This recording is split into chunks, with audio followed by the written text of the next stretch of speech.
ನನ್ನ ಆತ್ಮೀಯ ವೀಕ್ಷಕ ಬಂಧುಗಳಿಗೆ ಅನಂತ ನಮನಗಳು. ಮಾನವ ಜೀವನದಲ್ಲಿ ಯಾವುದು ಅತಿ ಮುಖ್ಯ ಅನ್ನೋದನ್ನ ನಾವು ಒಂಚೂರ ಆಲೋಚನೆ ಮಾಡೋಣ. ನಮ್ಮ ಮನುಷ್ಯನ ಜೀವನದೊಳಗೆ ಯಾವುದು ಬಹಳ ಮುಖ್ಯ? ಈ ಯಾವುದು ಬಹಳ ಮುಖ್ಯ ಅನ್ನೋದು ವ್ಯಕ್ತಿಯಿಂದ ವ್ಯಕ್ತಿಗೆ ಒಂಚೂರ ಹೆಚ್ಚು ಕಮ್ಮಿ ಆಗ್ತದೆ. ಸ್ವಲ್ಪ ಒಬ್ಬೊಬ್ರು ಒಂದೊಂದಕ್ಕೆ ಹೆಚ್ಚು ಪ್ರಾಮುಖ್ಯತೆ ಕೊಡ್ತಾ ಇರ್ತಾರೆ. ಅವರವರ ಮೆಂಟ್ಯಾಲಿಟಿ ಅದು, ಅಥವಾ ಅವರು ಬೆಳೆದ ಬಂದಂತಹ ಪರಿಸ್ಥಿತಿ, ಪರಿಸರ, ಮನೋಭಾವನೆ. ಆದ್ರೆ ಸಾಮಾನ್ಯವಾಗಿ ಅದು ಆರೋಗ್ಯ, ಅರ್ಥಪೂರ್ಣ ಸಂಪರ್ಕಗಳು, ಉದ್ದೇಶ, ಭದ್ರತೆ ಮತ್ತು ವೈಯಕ್ತಿಕ ಬೆಳವಣಿಗೆ. ಏನ್ರಿ? ಒಂದು ಆರೋಗ್ಯ, ಎರಡನೇದ್ದು ಅರ್ಥಪೂರ್ಣ ಸಂಪರ್ಕಗಳು, ಉದ್ದೇಶ, ಇಂಟೆನ್ಷನ್, ಭದ್ರತೆ ಮತ್ತು ವೈಯಕ್ತಿಕ ಬೆಳವಣಿಗೆ. ಸುಮಾರು ಈ 5 ಅಂಶಗಳು ಬಹಳ ಮುಖ್ಯ ಮನುಷ್ಯನ ಜೀವನದಲ್ಲಿ. ಏನ್ರಿ? ಏನದವಪ್ಪ ಅಂದ್ರ, ನಮ್ಮ ಬದುಕಿನ ಮುಖ್ಯ ಕೆಲಸ ಏನು ಅಂತಂದ್ರ ಆರೋಗ್ಯವನ್ನ ಸರಿಯಾಗಿಟ್ಕೊಳ್ಳೋದು. ಯಾಕಂದ್ರೆ ಆರೋಗ್ಯ ಸರಿಯಾಗಿದ್ರೆ ಮಾತ್ರ ನಾವು ಮುಂದೆ ಏನಾದ್ರೂ ಮಾಡ್ಲಿಕ್ಕೆ ಸಾಧ್ಯ ಆಗ್ತದೆ. ಅರ್ಥಪೂರ್ಣ ಸಂಪರ್ಕಗಳನ್ನು ಇಟ್ಟುಕೊಳ್ಳೋದು, ಕಮ್ಯುನಿಕೇಶನ್. ಇನ್ನ ಉದ್ದೇಶ, ನಮ್ಮ ಉದ್ದೇಶ ಬಹಳ ಮುಖ್ಯವಾದದ್ದು. ಅಂದ್ರೆ ನಾವ್ ಏನ್ ಮಾಡ್ಬೇಕಂತ ಮಾಡೀವಿ ಅನ್ನೋದು ಬಹಳ ಮುಖ್ಯ. ಇನ್ನು ಭದ್ರತೆ ಮತ್ತು ವೈಯಕ್ತಿಕ ಬೆಳವಣಿಗೆ, ಸೆಕ್ಯೂರಿಟಿ ಕೂಡ ಒಂದೊಂದ್ ಸಾರಿ ಬಹಳ ಇಂಪಾರ್ಟೆಂಟ್ ಆಗುತ್ತೆ. ಅಂದ್ರ ತತ್ವಶಾಸ್ತ್ರ ಮತ್ತು ಮನೋವಿಜ್ಞಾನ ಈ ಪ್ರಮುಖ ಅಂಶಗಳನ್ನ ಎತ್ತಿಡಿತದೆ. ಅಂದ್ರೆ ಮನುಷ್ಯನ ಜೀವನದಲ್ಲಿ ಯಾವುದು ಮುಖ್ಯ ಅನ್ನೋದನ್ನ ನಾವು ಆಲೋಚನೆ ಮಾಡಿದಾಗ ಇವು ಬಹಳ ಮುಖ್ಯ ಅನಿಸ್ತಾವ. ಇನ್ನ ಆರೋಗ್ಯ ಮತ್ತು ಯೋಗಕ್ಷೇಮ. ಯೋಗಕ್ಷೇಮ ಅಂದ್ರೆ ವೆಲ್ನೆಸ್, ಆರೋಗ್ಯ ಅಂದ್ರೆ ಹೆಲ್ತ್, ಹೆಲ್ತ್ ಅಂಡ್ ವೆಲ್ನೆಸ್. ದೈಹಿಕ ಮತ್ತು ಮಾನಸಿಕ ಆರೋಗ್ಯವನ್ನು ಹೆಚ್ಚಾಗಿ ಜೀವನದ ಅಡಿಪಾಯವೆಂದು ಪರಿಗಣಿಸಲಾಗುತ್ತದೆ. ನೋಡ್ರಿ, ಅಂದ್ರ ಮನುಷ್ಯನ ದೈಹಿಕ ಮತ್ತು ಮಾನಸಿಕ ಆರೋಗ್ಯ ಹೆಚ್ಚು ಇಂಪಾರ್ಟೆಂಟು ಅನ್ನೋದನ್ನ ಎತ್ತಿ ಹೇಳ್ತಾರೆ. ಏಕೆಂದರೆ ಅವು ನಿಮಗೆ ಉಳಿದೆಲ್ಲವನ್ನು ಅನುಭವಿಸಲು ಮತ್ತು ನೋಡ್ರಿ ಹೆಂಗದ, ಎಷ್ಟು ಮಜಾ ಅದ. ದೈಹಿಕ ಮತ್ತು ಮಾನಸಿಕ ಆರೋಗ್ಯವನ್ನು ಹೆಚ್ಚಾಗಿ ಜೀವನದ ಅಡಿಪಾಯವೆಂದು ಪರಿಗಣಿಸಲಾಗುತ್ತದೆ.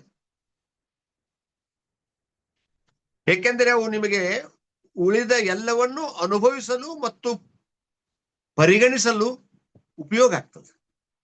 ಏಕೆಂದರೆ ಅವು ನಿಮಗೆ ಉಳಿದೆಲ್ಲವನ್ನು ಅನುಭವಿಸಲು ಮತ್ತು ಮುಂದುವರಿಸಲು ಅನುವು ಮಾಡಿಕೊಡುತ್ತದೆ. ನೋಡ್ರಿ, ಅಂದ್ರೆ ದೈಹಿಕ ಮತ್ತು ಮಾನಸಿಕ ಆರೋಗ್ಯ ಅನ್ನೋದೊಂದು ಚೆನ್ನಾಗಿತ್ತಂದ್ರೆ ನಾವು ಎಲ್ಲವನ್ನ ಮುಂದುವರಿಸಲು ಮತ್ತು ಅವುಗಳನ್ನ ಅನುಭವಿಸಲು ಸಾಧ್ಯ ಆಗ್ತದೆ ಅನ್ನುವಂಥ ಮಾತನ್ನು ಹೇಳ್ತಾರೆ. ಸಂಬಂಧಗಳು ಮತ್ತು ಸಂಪರ್ಕಗಳು. ಮಾನವರು ಸ್ವಭಾವತಃ ಸಾಮಾಜಿಕ ಜೀವಿಗಳು. ಮನುಷ್ಯ ಸಾಮಾಜಿಕ ಜೀವಿ. ಅವನಿಗೆ ಒಳ್ಳೆಯ ಸಂಪರ್ಕಗಳು ಬೇಕು, ಕಮ್ಯುನಿಕೇಶನ್. ಕುಟುಂಬ, ಸ್ನೇಹಿತರು ಮತ್ತು ಸಮುದಾಯದೊಂದಿಗಿನ ಬಲವಾದ ಬಂಧಗಳು ಬೇರೊಬ್ಬರೊಂದಿಗಿನ ಸಂಬಂಧ ಮತ್ತು ಭಾವನಾತ್ಮಕ ಬೆಂಬಲವನ್ನು ಬೆಳೆಸುತ್ತವೆ.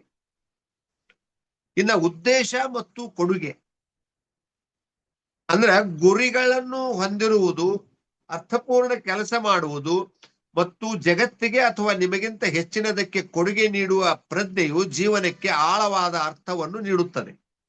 ಭದ್ರತೆ ಮತ್ತು ಸ್ವಾಯತ್ತತೆ. ನಿಮ್ಮ ಸ್ವಂತ ಜೀವನವನ್ನು ರೂಪಿಸುವ ಆಯ್ಕೆಗಳನ್ನು ಮಾಡುವ ವೈಯಕ್ತಿಕ ಸ್ವಾತಂತ್ರ್ಯದ ಜೊತೆಗೆ ಮೂಲಭೂತ ದೈಹಿಕ ಅಗತ್ಯಗಳನ್ನು ಪೂರೈಸುವ ಸಾಮರ್ಥ್ಯ. ವೈಯಕ್ತಿಕ ಬೆಳವಣಿಗೆ, ನಮ್ಮ ಪರ್ಸನಲ್ ಡೆವಲಪ್ಮೆಂಟ್. ನಿರಂತರ ಕಲಿಕೆ, ಸ್ವಯಂ ಅನ್ವೇಷಣೆ ಮತ್ತು ಸ್ವಯಂ ಸಾಕ್ಷಾತ್ಕಾರದ ಅನ್ವೇಷಣೆಯು ಜೀವನವನ್ನು ಕ್ರಿಯಾತ್ಮಕ ಮತ್ತು ತೃಪ್ತಿಕರವಾಗಿರಿಸುತ್ತದೆ. ಅಂದ್ರ ನಮ್ಮ ಜೀವನದ ಮುಖ್ಯ ಉದ್ದೇಶ ಏನು ಅಂದ್ರ ನಿರಂತರ ಕಲಿಕೆ, ಸ್ವಯಂ ಅನ್ವೇಷಣೆ ಮತ್ತು ಸ್ವಯಂ ಸಾಕ್ಷಾತ್ಕಾರದ ಅನ್ವೇಷಣೆಯು ಜೀವನವನ್ನು ಕ್ರಿಯಾತ್ಮಕ ಮತ್ತು ತೃಪ್ತಿಕರವಾಗಿರುತ್ತದೆ. ಅದು ತೃಪ್ತಿಕರವಾಗಿರುವಂಗ ನೋಡ್ಕೋತದ. ಇದರ ಬಗ್ಗೆ ನಾವು ಎಷ್ಟು ಅಧ್ಯಯನ ಮಾಡಿದ್ರು ಕಮ್ಮಿ ಐತಿ. ಜೀವನದೊಳಗ ಯಾವುದು ಬಹಳ ಇಂಪಾರ್ಟೆಂಟ್ ಅಪ್ಪ ಅಂತ ನಾವು ಆಲೋಚನೆ ಮಾಡ್ತಾ ಮಾಡ್ತಾ ಮಾಡ್ತಾ ಮಾಡ್ತಾ ಹೋದ್ವಿ ಅಂದ್ರ ಕೆಲವರ ಆಲೋಚನೆ ಕೆಲವು ರೀತಿ ಇರ್ತದೆ. ಕೆಲವರಿಗೆ ದುಡ್ಡು ಬಹಳ ಇಂಪಾರ್ಟೆಂಟ್ ರೀ ಅಂತ ಹೇಳ್ಬೋದು, ಬಟ್ ಅದು ಪರಿಪೂರ್ಣವಾದಂತ ಸತ್ಯ ಅಲ್ಲ. ಇನ್ನು ಕೆಲವ್ರು ಹೇಳ್ಬೋದು, ಆಸ್ತಿ ಪಾಸ್ತಿ ಇರ್ಬೇಕ್ರಿ, ಹಿಂಗೆಲ್ಲ ಏನೇನೋ ಅವರವರ ಅನುಭವಗಳನ್ನ ಹೇಳ್ತಾರೆ. ಬಟ್ ನಾವು ಅದನ್ನ ಸರಿಯಾಗಿ ಆಲೋಚನೆ ಮಾಡಿದಾಗ ಅತ್ಯಂತ ಮುಖ್ಯವಾದದ್ದು ಯಾವುದು ಅಂತಂದ್ರೆ ನಮ್ಮ ದೈಹಿಕ ಮತ್ತು ಮಾನಸಿಕ ಆರೋಗ್ಯ.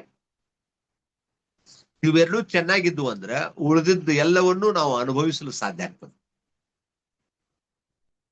ಈ ಪ್ರಪಂಚಕ್ಕೆ ನಾವು ಯಾಕೆ ಬಂದೀವಿ, ಎಲ್ಲಿಂದ ಬಂದೀವಿ, ಏನ್ ಮಾಡ್ತಾ ಇದ್ದೀವಿ, ಎಲ್ಲಿಗೆ ಹೋಗ್ತಾ ಇದ್ದೀವಿ, ಎಲ್ಲಿಗೆ ಹೋಗಬೇಕಾಗಿದೆ, ಇದೆಲ್ಲದರ ಬಗ್ಗೆ ನಾವು ಒಂಚೂರ ಚಿಂತನೆ ಮಂಥನ ಮಾಡಿದಾಗ ನಮ್ಮ ಆರೋಗ್ಯ ಅತ್ಯಂತ ಅವಶ್ಯವಾದದ್ದು.